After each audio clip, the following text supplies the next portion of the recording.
Class को start करते हैं। ओके आरुष, थोड़ा सा ऊंचा कर लें इसको। ये ओके, अब ठीक है।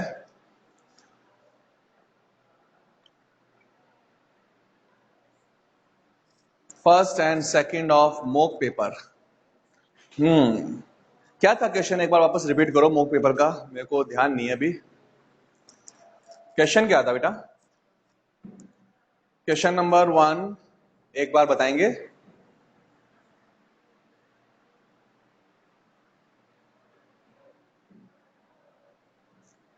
नाइट्रोजन वाला था क्या? सॉरी, इलेक्ट्रॉन्स वाला। 1 kg इलेक्ट्रॉन।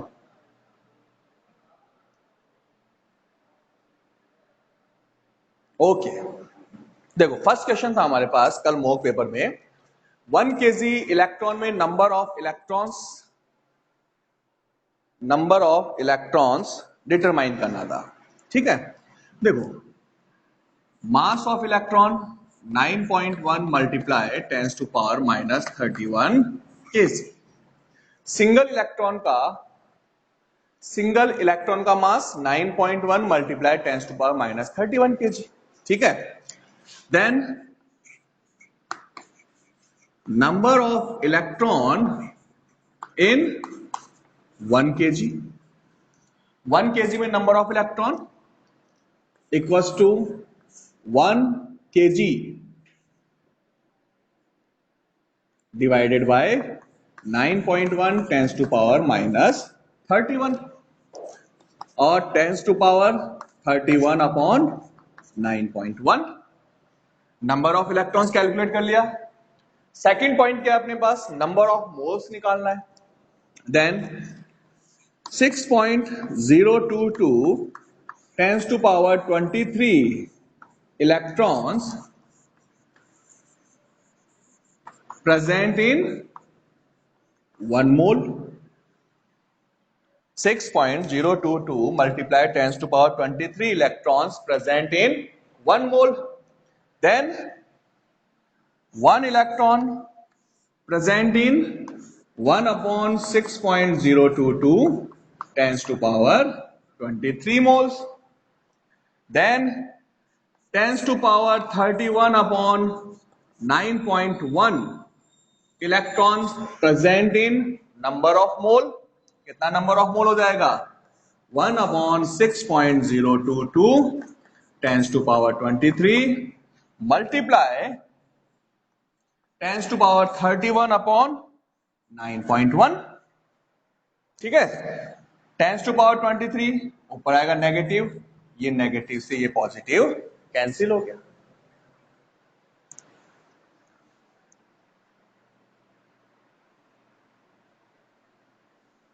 ओके, तो कितना हो गया number of moles of electron कितना आएगा अपने पास? 10 to power 8 upon 6.022 and multiply 9.1। Okay, first question, number of moles of electron in 1 kg। 1 kg में number of moles of electron calculate करना था। सिंगल इलेक्ट्रॉन का mass 9.1, then number of electron in 1 kg 1 upon 9.1 multiply 10 to power -31। Okay, 10 to power -31 को ऊपर गया, 10 to power +31 हो गया। then number of electron present in 1 mole, then 1 electron present in 1 upon 6.022 10 to power 23 moles, then number of electron present in mole। Solve कर दिया तो ये आ गया answer 10 to power 8 upon 6.022 multiply 9.1। Okay, so in 1 kg number of moles of electron 10 to power 8 upon 6.022 multiply 9.1। Okay बेटा, second question क्या था जो आपने डाउट किया? सेकंड क्वेश्चन मॉक पेपर का एक बार बताएंगे मेरे को?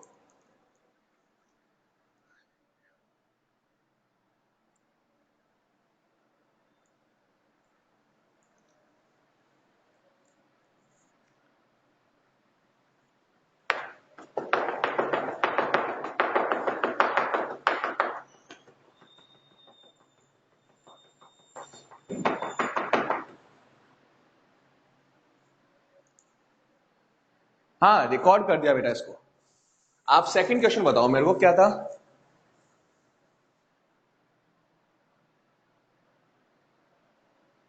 Number of hydrogen atom in 25.6 gram.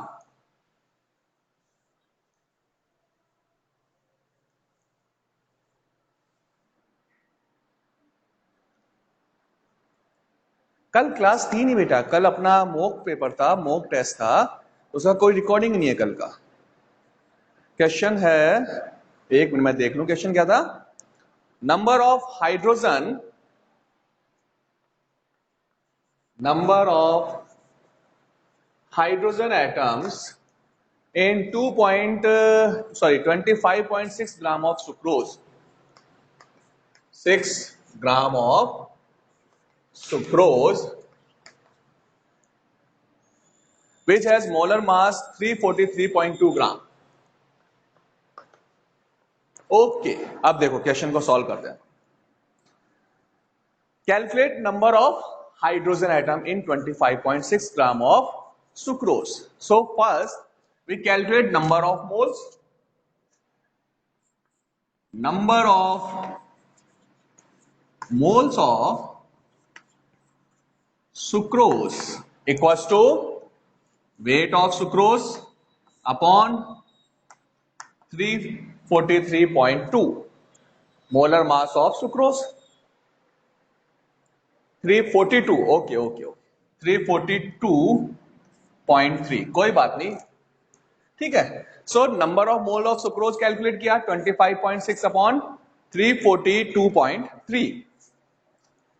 Number of mole of sucrose calculate हो गया। Then number of molecules of sucrose ये कैलकुलेट करें अपन। So 1 mole of sucrose contain 6.022 10 to power 23 molecules. Then 25.6 upon 342.3 mole of sucrose contain 6.022 10 to power 23 multiply 25.6 upon 342.3। ठीक है, यहां पर solve कर लेना भैया आप लोग। नंबर ऑफ मोल सॉल्व कर लिया अपन ने, फिर हमने क्या किया, 1 मोल of sucrose contain number of molecules इतना, ठीक है। देन इतना मोल of sucrose contain number of molecules, multiply कर दिया इसको, तो नंबर ऑफ सुक्रोज मॉलिक्यूल्स आ गया, ठीक है।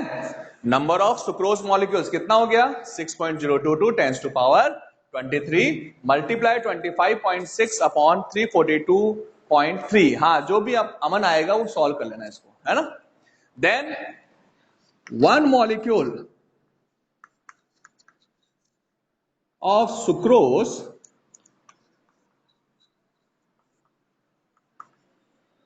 contain 22 hydrogen atoms। Then 6.022 10 to power 23 multiply 25.6 upon 342.3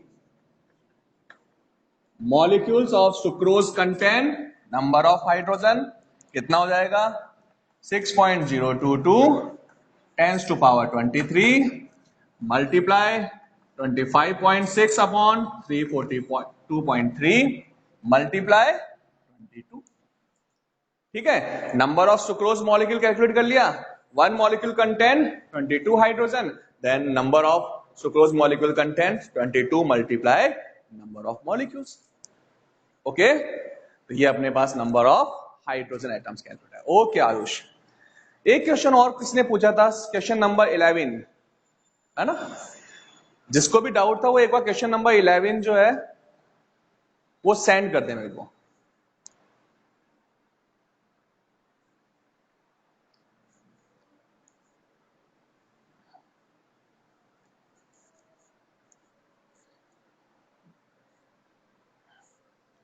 question number 11 क्या था वो सेंड करो मेरे को एक बार, तो मैं आपको बता पाऊंगा क्वेश्चन नंबर 11 का सॉल्यूशन।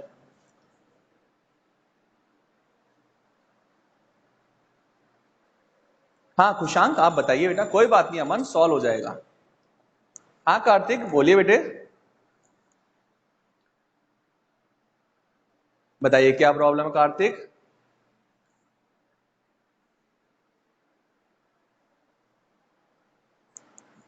कोई बात नहीं कार्तिक, मॉक पेपर तो मैंने सेंड कर दिया था आपको, ग्रुप के ऊपर सेंड किया था पीडीएफ के फॉर्म में, ठीक है ना, इमेज के फॉर्म में था आपके पास।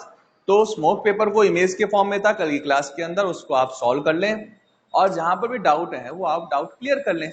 रिकॉर्डिंग मैंने कर लिया है, आज जो सॉल्यूशंस मैं करवा रहा हूं उसकी रिकॉर्डिंग है मेरे पास, वो रिकॉर्डिंग आपको सेंड कर देंगे तो आपकी प्रॉब्लम सॉल्व हो जाएगी।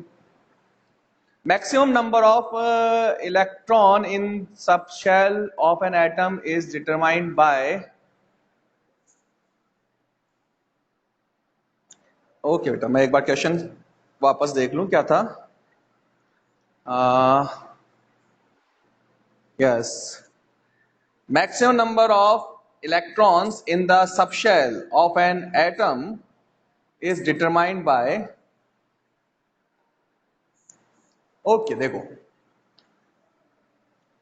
सबशेल में maximum number of electron calculate करने का फॉर्मूला क्या था अपने पास, maximum number of electron in a subshell equals to 2 multiply 2l plus 1, ये फॉर्मूला है। बट वहां पर मैंने ऑप्शन डायरेक्ट ये दिया नहीं, तो क्या करना है इसको, 2 2 जा 4, 4l और 2 को 1 से मल्टीप्लाई कर कितना आ गया 2, तो 2 मल्टीप्लाई 2l प्लस 1 को हम क्या लिख सकते हैं 4l प्लस 2, और वहां पर ये ऑप्शन गिवन था 4l प्लस 2, तो ये आंसर हो गया अपने पास। Okay Khushank, transition and inner transition, देखो बेटा प्रियांशु, हाँ आरुष ठीक है, Priyanshu transition elements D block elements होते हैं और उनमें इलेक्ट्रॉन n-1 डी सबशेल में फिल करेंगे। ओके, n-1 डी सबशेल में फिल करते हैं, दैट्स कॉल्ड ट्रांजिशन एलिमेंट्स। और इनर ट्रांजिशन एलिमेंट्स मींस इससे भी अंदर चल जाए हम,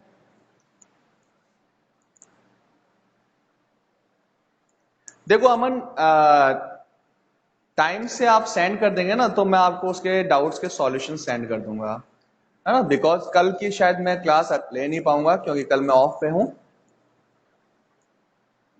इसलिए।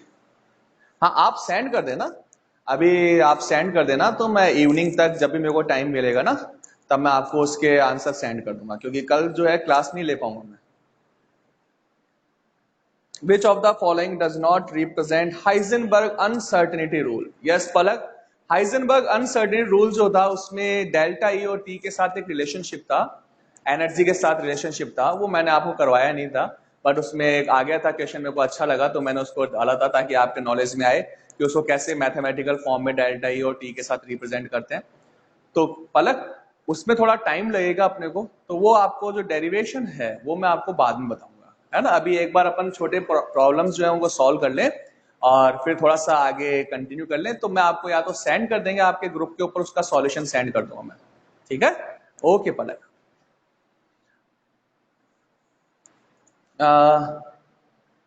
कॉपर 2 पॉजिटिव, देखो बेटा कॉपर का इलेक्ट्रॉनिक कॉन्फ़िगरेशन जो होता है वो एक्सेप्शन केस में आता है।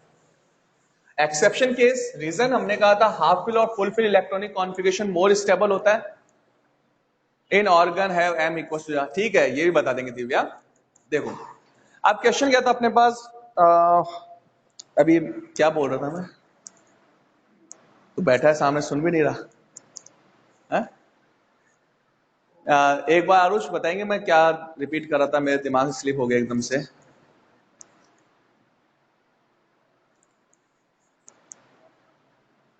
क्या क्वेश्चन था आरुष आपका, हाँ कॉपर वाला क्वेश्चन था, ओके। देखो yes yes copper plus 2, okay आइए बताते हैं अभी। देखो कॉपर जो है उसमें एक्सेप्शन इलेक्ट्रॉनिक कॉन्फ़िगरेशन है, हाफ फिल और full fill configuration more stable होता है। सो कॉपर का electronic configuration, copper atomic number 29 और 29 एटॉमिक नंबर है तो उसका should be electronic configuration 4s2 and 3d9, but actual में यहां पर कॉन्फ़िगरेशन 4s2 और 3d9 नहीं होगा, ठीक है, it's configuration last electronic configuration discuss कर रहे हैं 4s1 and 3d10 because half fill and full fill configuration more stable than nearest electronic configuration. तो कॉपर में अगर 4s2 और 3d9 करते तो यहां पर 3d9 कॉन्फ़िगरेशन होता. सो इसकी स्टेबिलिटी के लिए यहां पर एक्सेप्शन आ गया और एक्सेप्शन केस में क्या हुआ कि यहां से एक इलेक्ट्रॉन पहले किसमें ट्रांसफर हो गया, डी में. So last electronic configuration of copper 4s1 3d10. Same this type of exception also found in chromium 24 atomic number. Its electronic configuration 4s1 3d5. Actual electronic configuration of chromium 4s1 3d5.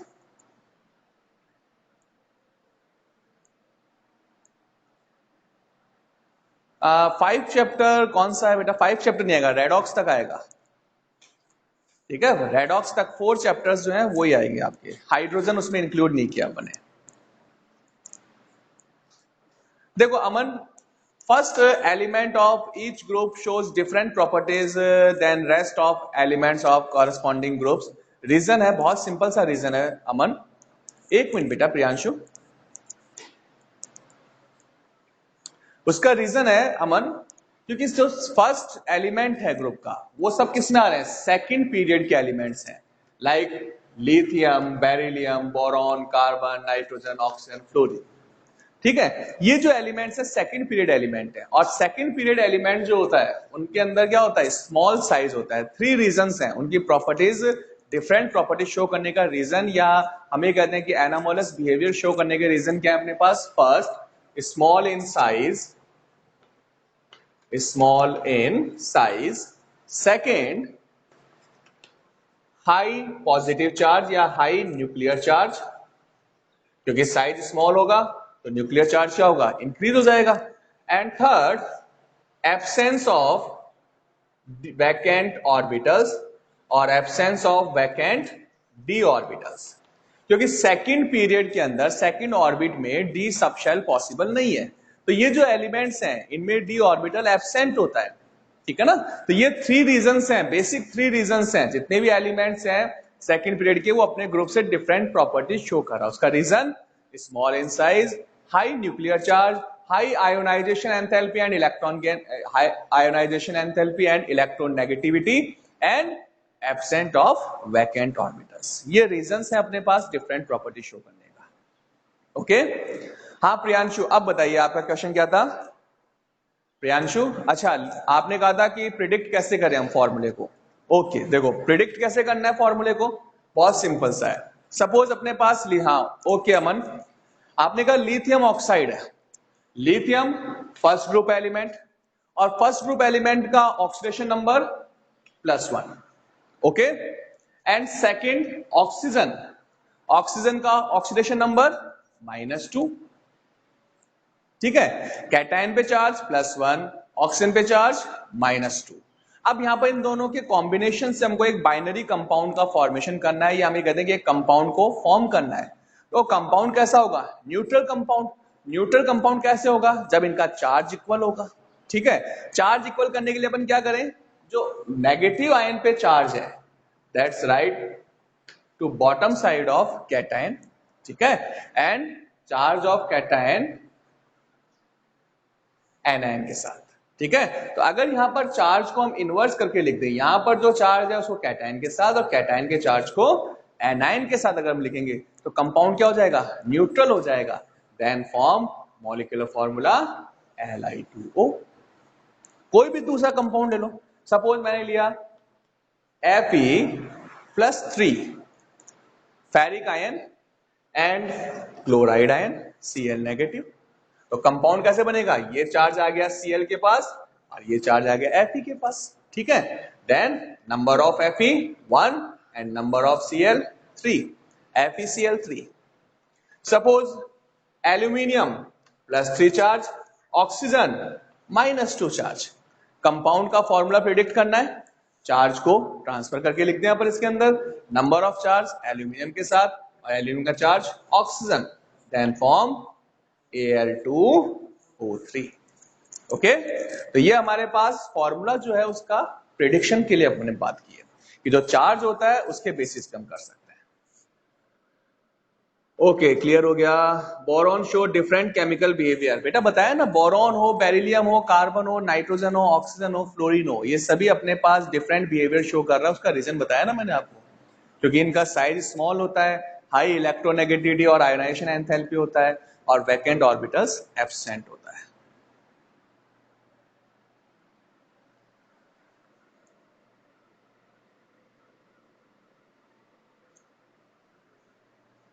ठीक है, तो ये अभी answer बताया था वही है सारा सारा। हाँ कंप्लीट हो गया ये। ओके चलो अब अपना रेगुलर टॉपिक करें अपन। एक लास्ट हाइड्राइड्स बचा हुआ है अपने पास, दैट्स कोवलेंट हाइड्राइड्स। तो हम स्टार्ट करें अपना कोवलेंट हाइड्राइड।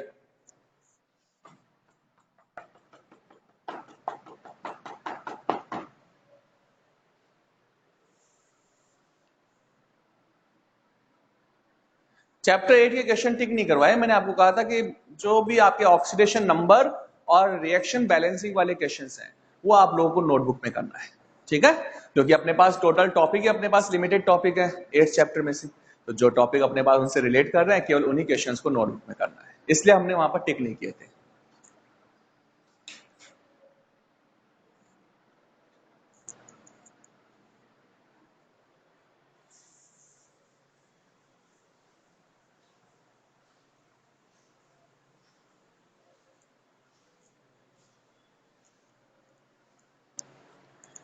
नेक्स्ट है कोवलेंट हाइड्राइड्स, लास्ट टॉपिक है। हाँ प्रियांशु, हाँ स्ट्रक्चर से ऑक्सीडेशन नंबर फाइंड आउट करना पड़ेगा अपने को, अगर कोई अपने पास स्पेशल केस आता है तो वहां पर हम उसको फाइंड आउट करते हैं, ठीक है, बट अपने पास इतना डिटेल में इतना ज्यादा केसेस नहीं है। अगर कोई होता है तो हम एवरेज ऑक्सीडेशन नंबर भी निकाल सकते हैं। यस पोलर बॉन्ड जो है वो 4th चैप्टर में है, नेक्स्ट चैप्टर में नहीं है, 4th चैप्टर में है। वहां पर covalent bond and polar covalent bond ये सब टॉपिक्स आ जाएंगे, ठीक है। चलिए आप हेडिंग नोट करो अपना, कोवलेंट और मॉलिक्यूलर हाइड्राइड्स। कोवलेंट और molecular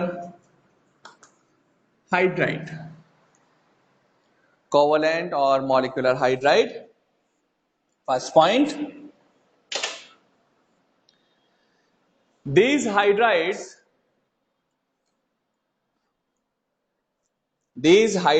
are formed by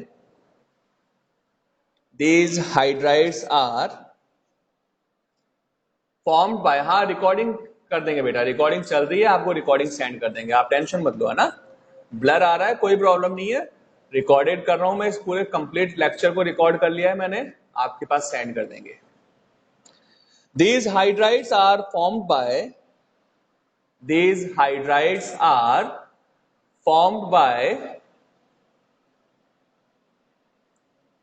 those elements whose electronegativity values are more than hydrogen.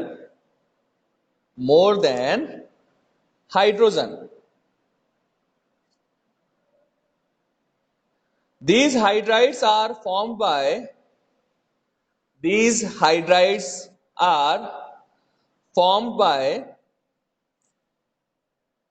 p block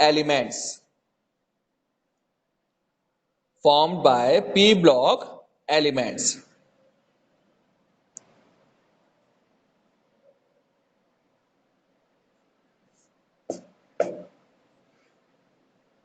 On the basis of number of electrons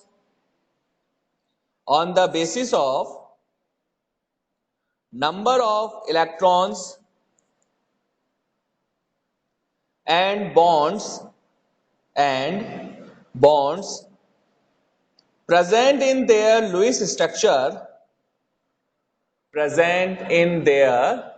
Lewis structure, molecular hydrides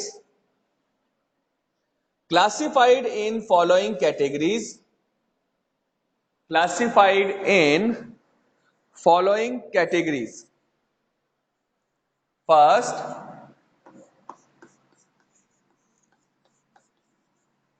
electron deficient, electron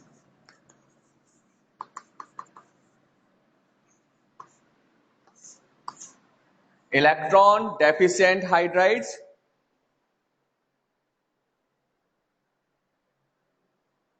Second, electron exact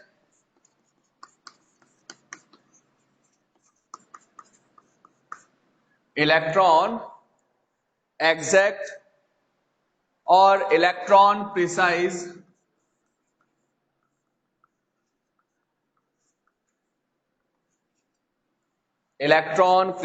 hydrides.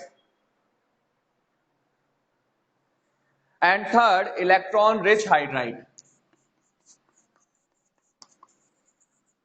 Electron rich hydride. Electron rich hydride. First note करें. First, electron deficient hydride. Electron deficient hydride. Hydrides of group 13. Hydrides of group 13. Hydrides of group 13 do not have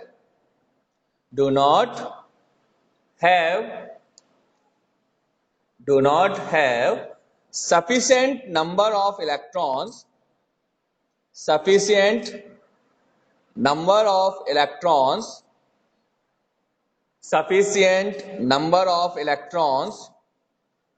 to form normal covalent bond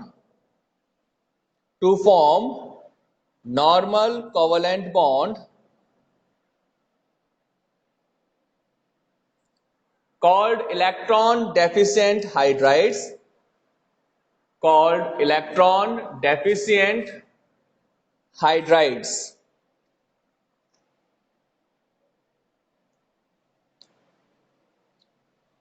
These hydrides generally exist in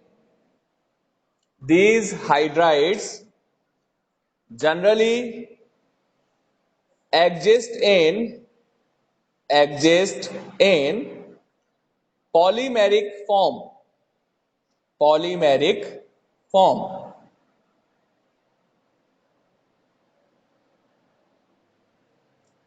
These hydrides do not conduct electricity.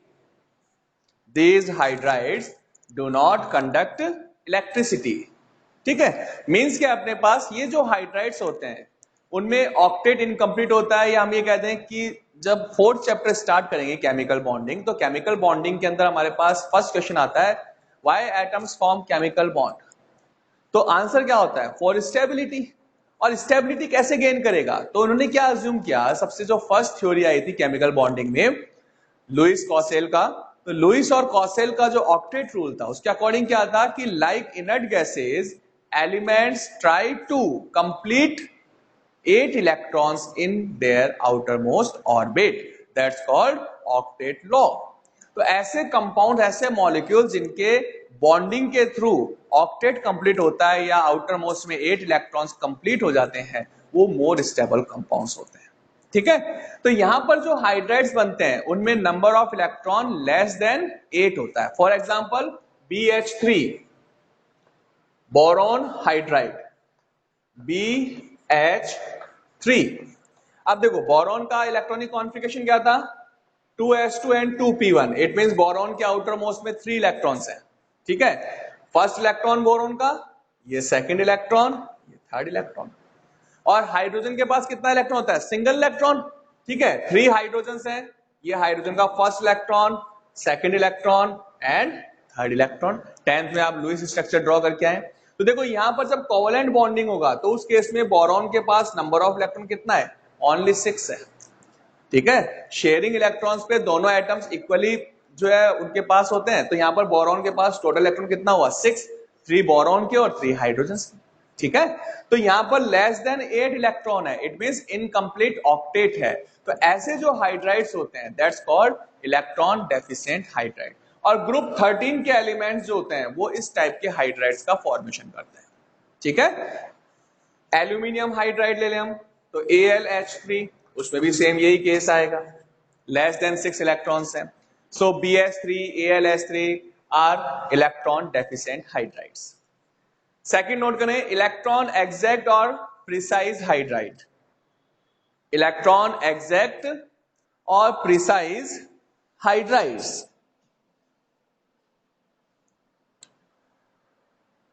Hydrides of group 14, hydrides of group 14 have exact number of electrons, have exact number of electrons to form exact number of electrons to form normal covalent compound, to form normal covalent compound, exact number of electrons to form normal covalent compound. So these are known as electron precise hydrides. These are known as electron precise hydrides. These hydrides have tetrahedral shape. These hydrides have tetrahedral shape. तो देखो, group 14 elements का valency कितना होता है? 4 valency होता है। For example methane CH4, octet rule के according कितना इलेक्ट्रॉन हो गया? 8 इलेक्ट्रॉन हो गया। 4 इलेक्ट्रॉन्स कार्बन का एंड 4 इलेक्ट्रॉन्स जब कोवलेंट बॉन्डिंग किया हाइड्रोजन के साथ, तो टोटल नंबर ऑफ इलेक्ट्रॉन कितना हो गया? 8 हो गया। इट मींस एग्जैक्टली 8 इलेक्ट्रॉन्स होता है इनके पास। तो ग्रुप 14 एलिमेंट के पास एग्जैक्ट 8 इलेक्ट्रॉन्स होता है, ऑक्टेट रूल को फॉलो करता है, so it's called electron precise hydrides. For example methane, silicon hydrides, SiH4, these are the examples of electron precise hydrides. Next है electron rich hydrides. Electron rich hydrides. Hydrides of group 15, hydrides of group 15, 16 and 17, 15, 16 and 17 have more electron than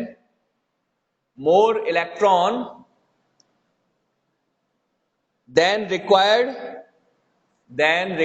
to form normal covalent bond.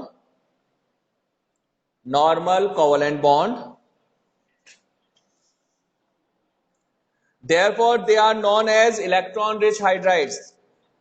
Therefore they known as electron rich hydrides. Electron rich hydrides. The excess electron in these hydrides, the excess electrons in these hydrides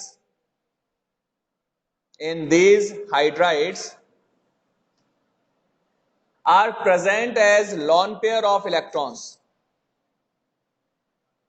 Are present as lone pair of electrons. For example, ammonia NH3